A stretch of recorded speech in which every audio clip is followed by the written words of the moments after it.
Oke, video kali ini beta mau jelaskan beta pun hasil riset atau apa yang beta mentor bilang.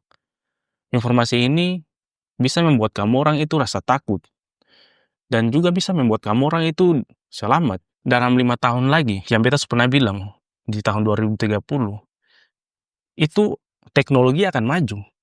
Jadi kalau macam kamu orang semua yang tahu teknologi yang sudah maju sekarang, kamu akan ketinggalan, kamu akan mati.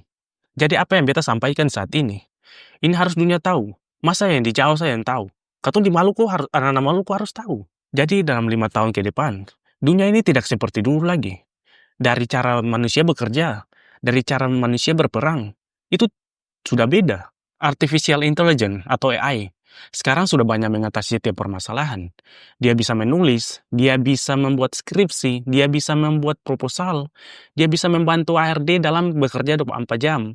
Dia bisa membuat pekerjaan menjadi sangat efisien. Dia bekerja lebih bagus daripada manusia. Dia tidak perlu gaji, dia tidak perlu tidur, dan dia tidak perlu demo. Dan pekerjaan seperti programmer, designer, ilustrator, accountant, itu semuanya akan hilang dan semuanya akan digantikan. Dan masih banyak orang yang masih bertanya per beta, lalu ketemu mau kerja apa? Lalu 2030 itu kenapa gelap? Ini sudah yang kita jelaskan. Salah satunya artificial intelligence akan menggantikan semuanya. Antara kamu orang punya sistemnya, kasihan kamu orang akan mati. Jadi kamu punya skill-skill yang seperti fisik, seperti biasanya, bisa masak atau bisa bekerja fisik lah. Kamu akan digantikan oleh AI. Kenapa kita bisa bilang begitu? Karena sistem ini, kalau kamu orang yang bisa adaptasi, kamu akan susah. Ke depan kamu akan susah. Tapi bilang sekali, kamu akan susah. Katong ini sudah di posisi yang unik. Katong hidup sekarang benar-benar sudah canggih. Kita mau bilang, katong punya desainer, katong punya grafis, segala sesuatu sudah terurus oleh AI. Contoh satu, sekarang guru. Katong sih akan pakai guru lagi ke depan. Katong pakai AI untuk kasih katong punya pemahaman, katong pengetahuan. Karena mau bilang AI itu lebih pintar daripada guru. Guru itu tidak akan dipakai lagi ke depan ini. Jadi dari semua ini, beta bisa dikatakan bahwa ini adalah revolusi teknologi. Jadi ketika ada perubahan dan banyak tidak adaptasi, di situ ada kekacauan, di situ ada pemberontakan, banyak tidak menerima apa yang mau terjadi. Mari kita berkaca pada sejarah. Jadi pada tahun 1811, itu di Inggris, ditemukan mesin tekstil. Apa yang terjadi? Banyak pekerja fisik, banyak karyawan-karyawan yang tidak menerima hal tersebut. Mereka demo, mereka banting itu mesin-mesinnya. Apa yang terjadi? Mesin tekstilnya, mesin jahitnya sampai sekarang berkembang, dipakai sampai sekarang. Itu adalah kemajuan teknologi yang tidak bisa diatur-atur. Itu adalah perubahan, tidak bisa dilawan. Dan terbukti sekarang juga, mesin-mesin yang sekarang tidak dipakai lagi, karena tidak bisa bersaing dengan mesin-mesin yang dipakai oleh negara Cina, yang sudah pakai robot yang bekerja. Dari situ bisa menyebabkan sekarang pekerja semua di PHK. Yang kita bilang tuh, karyawan di PHK gara-gara itu. Karena sudah ada mesin yang sudah membantu pekerjaan, manusianya ditiadakan. Kamu pikir itu, perubahan itu kan terjadi terus. Ketika awal tahun 1900, ketika kereta kuda digantikan oleh mobil, apa yang terjadi? Banyak yang protes. Banyak orang yang kerja sebagai kereta kuda, bisa atur kereta kuda, bisa antar-antar orang. Itu banyak yang protes. Mereka bilang mobil itu berisik. Mobil itu bisa tabrak orang mati tanpa. Tapi apa yang terjadi? Teknologi tetap maju. Perubahan tetap terjadi. Katong bisa lihat sekarang, kuda ada di jalan-jalan. Apa yang terjadi di jalan? Kuda itu cuma ada di perlombaan-perlombaan. Yang ada di jalan-jalan sekarang. Mobil yang ganti ini sekarang. Teknologi akan maju. Perlu adaptasi perubahan terus. Printing press abad ke-15. Printing press itu adalah revolusi distribusi informasi. Apa yang terjadi? Itu pertama yang mensanggah itu adalah orang gereja. Mereka tidak suka kalau ada orang yang bisa mengcopy. Dulu itu mereka kerja itu copy tulis di tangan. Tapi apa yang terjadi? Orang gereja tidak bisa bikin apa-apa. Perubahan teknologi itu akan maju terus. Banyak orang gereja itu berpikir bahwa kalau macam Pilpres ini bisa menguasai ini, berarti mereka dulu tidak bisa mencuci otak-otak manusia yang waktu dulu itu. Teknologi itu akan maju terus. Jadi teknologi itu tidak bisa disangkut paut bahwa tunggu dulu, pelan-pelan dulu. Teknologi itu kan maju secepat katong sing sadar. Ini yang seperti tadi, yang bekerja sebagai kereta kuda abad ke-15, mereka tidak suka itu. Tapi orang goblok-goblok ini tidak tahu bahwa perubahan ini terus berlanjut. Mereka kan ditertawai 100 tahun ke depan.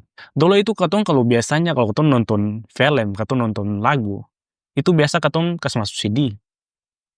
Katong beli kaset di pasar, lalu katong kasih masuk di CD, lalu katong nonton. Itu kemajuan teknologi. Sekarang katong sing nonton pakai CD lagi. Katong sudah nonton YouTube, katong sudah nonton live streaming, katong kalau mau dengar lagu, katong lihat di Spotify, Apple. Sekarang kemajuan teknologi sudah berubah sekali. Jadi kalau macam katong anak-anak yang anak muda, apalagi sekarang di katong Maluku misalnya, perkembangan dunia sekarang sudah maju. Katong sing kayak dulu-dulu lagi. Sejarah membuktikan. Dulu ojek pangkalan berkelahi sama ojek online, ojol. Tetapi apa yang terjadi? Nol. Perubahan terus meningkat. Teknologi maju. Siapa yang setuju? Yang tidak setuju, turun. Mati. Tidak mau berkembang. Mati. Jangan lupa, di Maluku kemarin, itu demo besar-besar. Tidak mau menerima Maxim itu sebagai taksi online. Itu kenapa? Katong juga sing mau, orang pu mata pencarian ditutup. Katong juga sing mau, orang juga sing sara karena sih ada mata pencarian. Tapi kenapa harus seperti itu? Perubahan itu meningkat. Perubahan itu terus maju. Kau mau melawan pemerintah? Tidak bisa. Perubahan ini berjalan terus. Beta juga sendiri sing mau seperti itu. Tapi mau bagaimana? Teknologi maju. Sampai supir taksi berkelahi sama supir Maxim. Itu mau seperti apa? Saya bisa menyetopkan itu. Perubahan terus meningkat. Ini lebih ekstrim lagi. Tentara ke depan tidak dipakai lagi. Kenapa kita bisa bilang begitu? Karena kau lihat sejarah. Kemarin perang besar Ukraina sama Rusia. Rusia pakai drone untuk berperang. Mana ada manusia bisa lawan drone? Mati. Di Cina kemarin tahun baru, mereka pakai drone untuk nari-nari, drone-nya menari-nari di atas. Itu kalau pakai senjata, manusia siapa yang bisa lawan drone itu? Jadi ke depan ini perang ini tidak memakai drone. Mereka juga memakai yang namanya cyber. Cyber itu di suatu negara mereka akan menyerang yang namanya infrastruktur, mereka menyerang bank-bank di suatu negara. Itu semuanya akan terkunci, semuanya bingung. Ke depan juga propaganda. Propaganda ini artinya mereka pakai sosial media, TikTok, Facebook, Instagram, mereka pakai itu sebagai membodohi orang-orang bodoh, goblok kayak orang-orang yang di bawah-bawah. Itu karena mereka tidak tahu. Propaganda itu sangat gampang kepada orang goblok bodoh ini. Bisa diaju domba, bisa dibuat hancur-hancuran, itu karena propaganda. Itulah teknologi.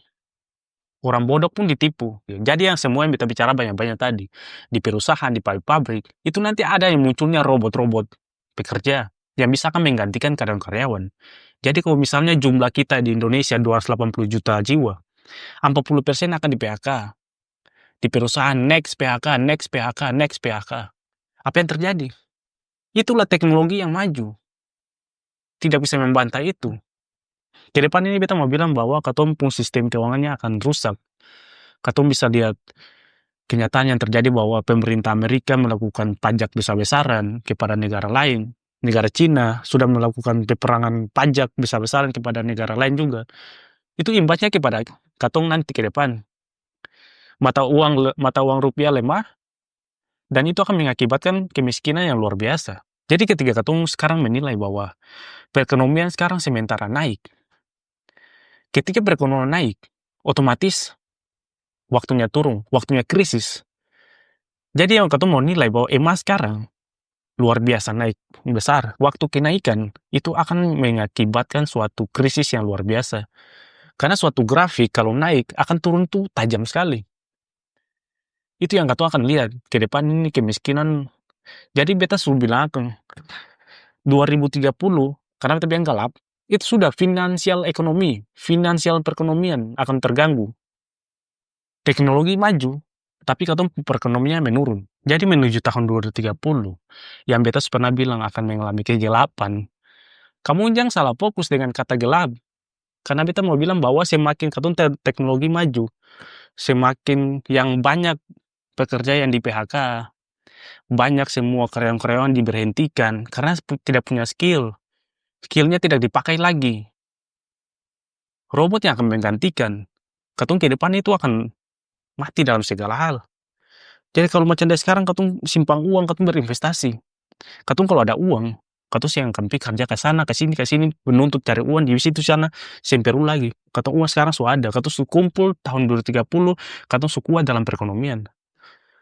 Solusinya berinvestasi dari sekarang. Kalau misalnya kamu orang semua yang ada kerja-kerja di bank, jadi guru atau kerja di mana, uangnya diinvestasikan. Jangan uangnya taruh di bank. Nanti miskin kalian. Kamu orang nanti miskin. Jadi solusinya kamu harus berinvestasi. Terserah kamu mau investasi di mana, beta seng perlu ajarin, tapi intinya harus berinvestasi. Bersyukur yang kamu punya gaji-gaji itu, kamu pakai untuk berinvestasi. Seng dengar beta seng apa-apa, terserah kamu. Tapi yang beta bilang 2030 akan mengakibatkan banyak masalah yang luar biasa. Itu dari beta. Kalau mau dengar seng usah, terserah. Free audio post production by alphonic.com.